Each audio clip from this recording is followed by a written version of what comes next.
2:17 a.m. The light snaps on. Blood on my palm. I hold my belly. Breath snags. If this is a loss, what's left of us? Weak Henk, now. Are you ready to hear the truth? Subscribe. Hard to watch, but honest. 2:17 a.m. The light clicks on. Blood on Ivy's palm. Cold under her fingers. Silence thick as water. She stands in the living room doorway. Henk? He jolts upright, the blanket sliding to the floor. His eyes go to her hands, the towel, her face. He grabs for the phone. It slips the first time, lands the second. His finger misses the button. His voice trembles, though he's trying to keep it level. Sit down. No, wait. Better sit. I'm getting water, a towel. Hold on, don't move. I'm calling. The rings stretch longer than seconds. He gives the address, the urgency, says, bleeding, listens to clipped instructions, nodding fast as if they can see him. He ends the call, and the panic surges back. He has to do something now. Sit. Edge of the bed. Or the shower. No, not the shower. Sit. Breathe with me. In for 4, out for 6. Damn, how was it? Okay, just breathe. He runs between kitchen and bedroom, snatching things, sets down a glass of water, clears the walkway, slips a robe over her shoulders and drops to his knees to tie the belt. His hands shake so much the knot won't catch. Documents. Where are they? He answers himself, digs through the nightstand, finds the file, tucks back to her side. Ambulance is on the way. How long? 15 minutes. We'll make it. He looks at the clock, the door, her face, lays a palm between her shoulder blades. Listen, if it suddenly gets worse, I'll carry you out to meet them on the stairs, okay? Shouldn't have said that. Sit. Breathe. I'm here. In 30 seconds, he imposes order on the apartment. Lights dimmed, path clear, door ajar. He presses his forehead to hers. Hot. A siren slices the silence from around the corner. Only then does he allow himself one short, feral breath. He lifts his eyes to Ivy and, as if hauling himself up by the scruff from cold water, gathers his voice. I'm with you. Whatever it takes, we do it. Now. Intake corridor. The light is blue, like a morning screen. The gurney rolls quietly. Gestation? Intensity? The nurse is steady. Her hands move faster than her words. Blood pressure cuff, pulse oximeter, a blanket over Ivy's knees. 8 weeks, Ivy says. Bleeding, over half an hour. Breathe evenly, the nurse nods, flicking a glance at Henk. Water? Documents? Here, he answers too loud, then softens. Sorry, here. The exam room is brief. The gel is cold, the probe slides, the screen glows gray. The doctor, a man with a gentle voice. On the screen, silence. I'll explain, he says, and it may be what you've already feared. There's no fetal heartbeat visualized. This looks like an early pregnancy loss. We're with you. For now, observation, labs. Then we'll discuss options. This isn't your fault. Not your fault drops onto the blanket like a key that doesn't fit anything yet. What do we do right now? Henk asks, swallowing air out loud. Stay together. I'll be back in a few minutes, the doctor says, and leaves. Before the door's hush has settled, Henk steps out too, with a wordless apology to Ivy, to double-check the small things that suddenly became everything. Did he hear right? Is there anything urgent they've missed? In the hallway, the doctor stands with a shoulder to the wall, takes off his glasses, rubs his eyes. Tears, not fatigue.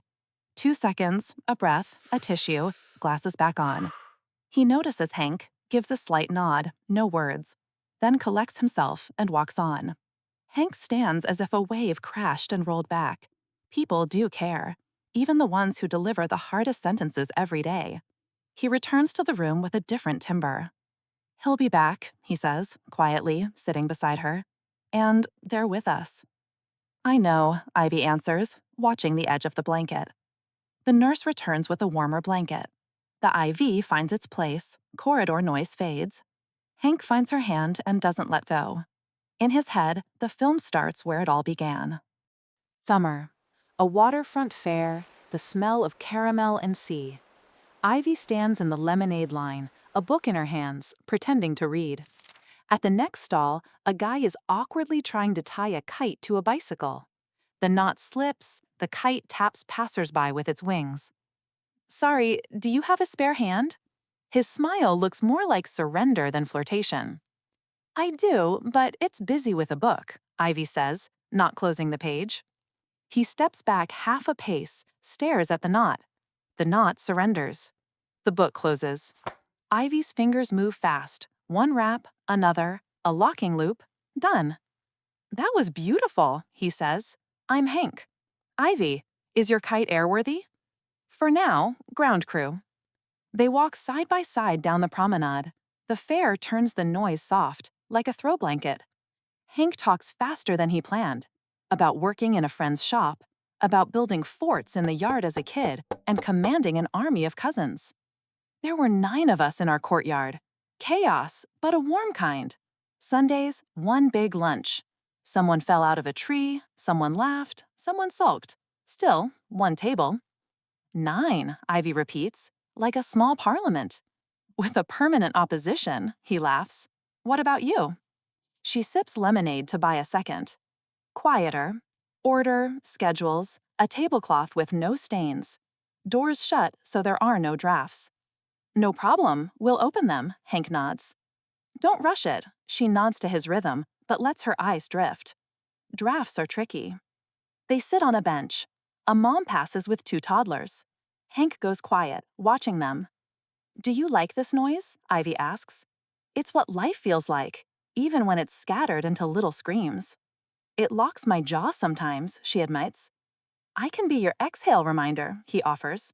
Too easy for hour 1. "And I'll be your ease up," she answers, and suddenly catches herself saying "we," dangerously early.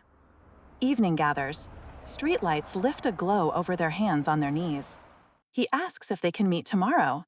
She says she has things to do. He says, "I'll wait," and it lands like he's done that before. "If the kite runs off again, where should I look?" Henk asks. "Library or coffee," Ivy says. "Try to find me somewhere in between." He types her number, fumbles a digit, double checks, and smiles. She watches him walk away and realizes something simple. Today wasn't scary. "You need rest and a few days at home. Talk about it. Don't hold it in," the doctor says, signing the discharge. Ivy barely cries, but her face is still pale. They step into the corridor. At home, a heavy silence. The things in the nursery stand like mute witnesses to what didn't happen. They avoid looking at the crib, curl up on the couch, clutch each other, and speak in fragments. "We'll try again, right?" Ivy asks. The look hurts, but a spark of hope still glows. "We'll get through this together," Henk says, holding her tighter. Inside, the words ring hollow. He's the rock for everyone, but who does he lean on? Everyone asks about Ivy. His grief is treated as obvious and therefore invisible. When Ivy dozes off, Henk steps onto the balcony. He stares a long time at the dark windows opposite, breathes in, and pulls out his phone. "Steve, it's Henk. I know, it's been a while. Are you free today?" An hour later, they're at their old student pub. The hug is brief and real. "Long time, brother. How are you?" Steve asks. "Fine, I guess. Swamped with work," Henk says. The automatic line. They cover small things, weather, news, work, and it feels like a conversation about anything but. Steve falls quiet, looks straight at him. "So, what actually happened?" Henk swallows air and for the first time says it out loud. "Ivy, we lost the baby." The pause cuts through the bar's noise. "Henk, I'm so sorry," Steve says softly, laying a hand on his friend's shoulder. Henk tells it in shards. Night, ambulance, helpless. Steve listens without interrupting, and that alone lets Henk breathe a little easier. I don't even know anymore, Henk whispers. Maybe I just married the wrong woman. It's so quiet, Steve barely hears it. He's stunned. Henk never complained about Ivy. I keep replaying our fights. It felt like things weren't as great as we wanted them to look. In the hard stretches, I even thought about divorce. I don't know what keeps me. Some kind of faith. Faith that it will settle, that we can survive it together. They talk another half hour. Steve pays, walks Henk to the car, and drives him home. No chatter, no radio. At the building, Henk asks him to pull into the garage. Just a minute, he says. Steve eases the car under the awning and kills the headlights. He shrugs off his jacket and leaves it on the seat. Text me if you need anything, he says quietly, stepping out and closing the door. The garage is cool. Henk reclines the seat, blacks out the phone screen, and closes his eyes. He falls asleep in the car. Morning. A sharp sound yanks Henk awake. He flinches and opens his eyes. Instead of the usual coffee smell, cold air, and gasoline, he's in the car, in the garage. The phone in his hand vibrates. Steve glows on the screen. Yeah, Henk answers, voice rough. Where are you? Steve sounds worried. Ivy called me a few times. I told her we were still together, but she's anxious. I nodded off in the car, in the garage. I'm coming up now. Okay, and listen, yesterday, rushing, I forgot to say, there's a specialist. Steve, why? Henk cuts in, the fatigue obvious. We've seen the best. Tests, appointments, nothing. I don't see the point. Trust me, Steve says, gentle but firm. He might help in a different way. I'll give him your number. His name is Eland. Henk exhales hard. All right. A few hours later, a new vibration lands in his palm. Good afternoon. This is Eland, a calm male voice says. Right. What did he tell you? Henk doesn't hide his surprise at the speed. Only that you need support. I'd like to hear everything from both of you. If you're open, I can come by this evening. Henk surprises himself. Come. A few hours later, Eland is in their living room. His gaze is attentive, piercing. Ivy and Henk take turns laying out their story. Years of waiting, a flash of joy, and the blow that followed. Eland keeps quiet, asks only brief, exact questions. What was your first reaction? What changed in your body when you said it out loud? He tracks gestures, Ivy's automatic hand to her belly, the way Henk's fingers tense at the word loss. He doesn't give advice or comfort, he simply hears and sees. Ivy stands, she needs the bathroom. The door closes softly. Eland leans a little toward Henk and says, low and without judgment, You're blaming yourself, aren't you? Henk startles, he didn't expect that directness. His heart speeds up. I don't know what you mean. Eland's eyes smile, serious but warm. It's okay, just take a look at yourself. Ivy returns and sits beside him. The conversation continues. That same evening, after Eland left, Henk froze on the couch, sinking into thought. He kept catching himself on one question. What if they don't make it through this? What if pregnancy never happens? The wish for children, something he'd always assumed was mutual, now felt imposed from the outside. He remembered how Ivy's eyes lit up whenever the talk turned to a baby. And him? Why did he want it? Someone to lean on in old age? Someone to care for? Plenty of answers, none deep enough. Maybe his own uncertainty had been dragging their efforts like an anchor. In the morning, they ate in silence. Without looking up, Henk said, Ivy, I need to ask, why do you want children? She froze, her face sheer astonishment. 5 years married, countless tries, a tragedy, and only now this question? Are you kidding me? There's a sharp sting in her voice. After everything, you don't understand? Do you not know me after 5 years? There was no real answer. Questions slid into accusations. Henk felt a tired swell rise in his chest. I have to get to work. "Let's talk when you're ready," he said, stood up, and left her alone. A few minutes later, Ivy's brother called, John. "How are you holding up?" "No, Henk, he isn't who he seems. He's hurting me and asking stupid questions." The words burst out raw, the trauma cinching her breath. John hung up. An hour later, he was at their door. When Henk came back from work, John met him in the living room, anger barely leashed. "What did you say to my sister?" "John, easy." Ivy stepped between them. "Don't." The talk skidded straight into mutual blame. "You hover over Ivy like she's the only one who lost something," Henk snapped. "Everyone thinks the man is a rock who has to swallow pain in silence. That's not true. I'm hurting too. How would you react if this happened to you?" It was a question that needed no answer. Henk grabbed his jacket and keys. "I need to think. I'll be back late." The door closed behind him. Later, John spoke to Ivy more quietly. "He's right. Try to see him. This loss hit him just as hard. He just has no one to talk to about it. I'll call him tomorrow. Try to reach him." The next day, Eland walks into Steve's shop. The air is thick with ink and antiseptic. The steady buzz of the machine blends with low music. Steve is bent over a client's arm, fully focused. He spots Eland and gives a quick nod toward a side stool. "Hope you know what you're doing," Steve says without looking up. "Henk called, says your methods are strange. He's rattled." "The brain's a tangle," Eland answers, watching the pattern wake up under the needle. "Sometimes you loosen it by tugging a thread from an unexpected place. Tell me, Steve, has he always had that faraway look? Body here, thoughts somewhere else? Interesting habit." Steve pauses for a second. "Yeah, since school. I figured it was the loud family, constant noise at home, so he hunted for quiet. But lately it's more often, especially after, you know."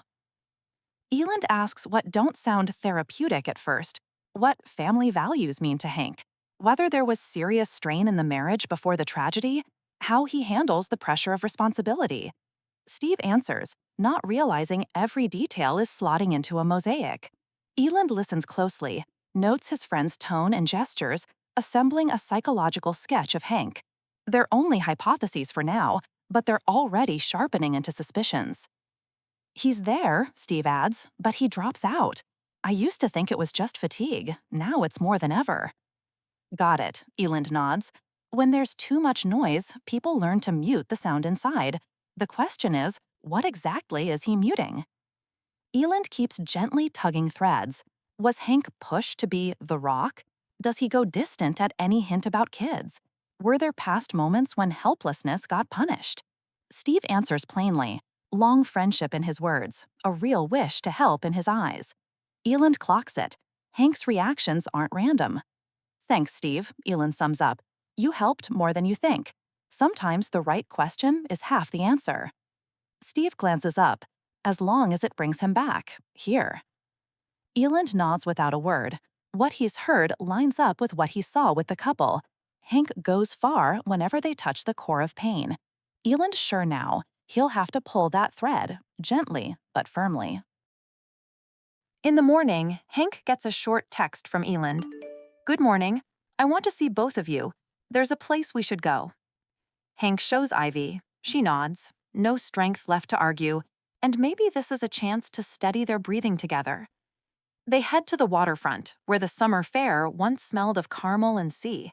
Here, between food trucks and wooden benches, Ivy had stood for lemonade with a book in her hands while Henk clumsily tied a kite to a bike. Now they stop almost in the same spot. "Tell me how it was," Eland asks gently. The story unfurls by itself. The book, the knot slipping apart, her fingers, one wrap, another, a locking loop, and everything holds. "That was beautiful. I'm Henk," he smiles, as if for the first time. "Ivy, is your kite airworthy?" she answers in the same tone. "For now, ground crew." They walk the boardwalk as they did then. The fair made the noise soft as a throw blanket. Henk speeds up, about his friend's workshop, childhood forts, and the 9 in the courtyard. Sunday lunches, one long table, warm chaos. Ivy echoes with her side. Quiet, order, doors shut against drafts. "We'll open them," Henk said back then. "Don't rush. Drafts are tricky," she answered, dropping her eyes. Eland stops their reenactment right in the middle of the warm details. "Now I have one simple question. What about kids? Do you want them?" Ivy meets Hank's eyes, water rising in hers. Eland gives Henk the smallest nod. "Don't step in. Give her the floor." Ivy breathes in. "I wasn't ready for kids," she says softly. "I wanted to say it from the start. You spoke about family so warmly that I was afraid to shatter your picture. It felt like your happiness hinged on my yes. I was scared of that responsibility. I wanted more time for us, without rushing. Traditions, days together. I'm sorry I didn't say it honestly at the beginning." Hank is quiet for a long time, 5 minutes that somehow hold years. His gaze drifts aside, as if he's back with the 9 in the courtyard. "I grew up in noise," he says at last. 9 of us, family, the yard, trees, the Sunday table. A small parliament with a permanent opposition, but we stuck together. When fear pinned someone down, the rest gave a shoulder. To me, family equals we don't leave our own. Maybe that's why I pulled us toward that noise, to be useful, to rescue, the way I did as a kid. He lowers his eyes and adds, quieter, "Maybe I wanted not a child, but the feeling of a big table." Eland doesn't ask why, only, "When you say, 'I want kids,' where do you feel it in your body?" "In my chest," Hank touches the center, "and a little in my arms, like I want to hold someone small." "And when you say, 'I'm not ready,'" he asks Ivy, "where is it?" "In my throat," she almost smiles. "It tightens. But when I say slower, it lets go." "Say it to each other without explanations," Eland asks. "Ivy, I'm not ready. I want to go slower so our us can get strong." "Hank, I want a family, but I think I rushed us toward a noise you weren't ready for." "If tomorrow one of you wakes up with yes and the other with no, what are the first words you'll say?" Eland's voice is almost a whisper. "I'm with you," Ivy says, "even if it's no." "Don't pressure yourself," Hank says, "even if it's yes." Eland stands. "That's enough for today. Make no decisions. Guard these 2 sentences." They nod. Hank and Ivy sit on a bench, maybe the same one. He lays his hand over hers. "Remember?" Ivy asks. "If the kite runs again, where do I look?" "Library or coffee?" Hank smiles. "I'll try to find you somewhere in between." "And you said then, 'I'll wait.'" "And I'll say it again," he answers. Eland nods, his face calm, focused. "You've both been stuck in a script handed to you by society. Ivy, you were afraid to break his picture of happiness, even though, inside, you weren't ready for motherhood. Hank, you were afraid of falling short of the ideal planted in you since childhood. The mix of unreadiness with imposed beliefs created a conflict that eventually turned into tragedy. The marriage grew fragile because you didn't answer the core question honestly. Why do we want children? A tilt formed, masked as some other desire. Right now, you have a chance to release those fears, return them to where they came from, step out of borrowed roles." Ivy and Hank are silent, but meet each other's eyes. Not an ending, a start. After this talk, their life shifts. They decide to revisit pregnancy later, to live for their own joy, to count each shared day as a gift. They stop searching for answers in other people's scripts and start writing their own. And now they know, when true readiness for children arrives, it will be a joint, conscious decision. Only then will they take the next step. Thanks for spending your time with us. Leave a note below, subscribe to the channel for more stories like this,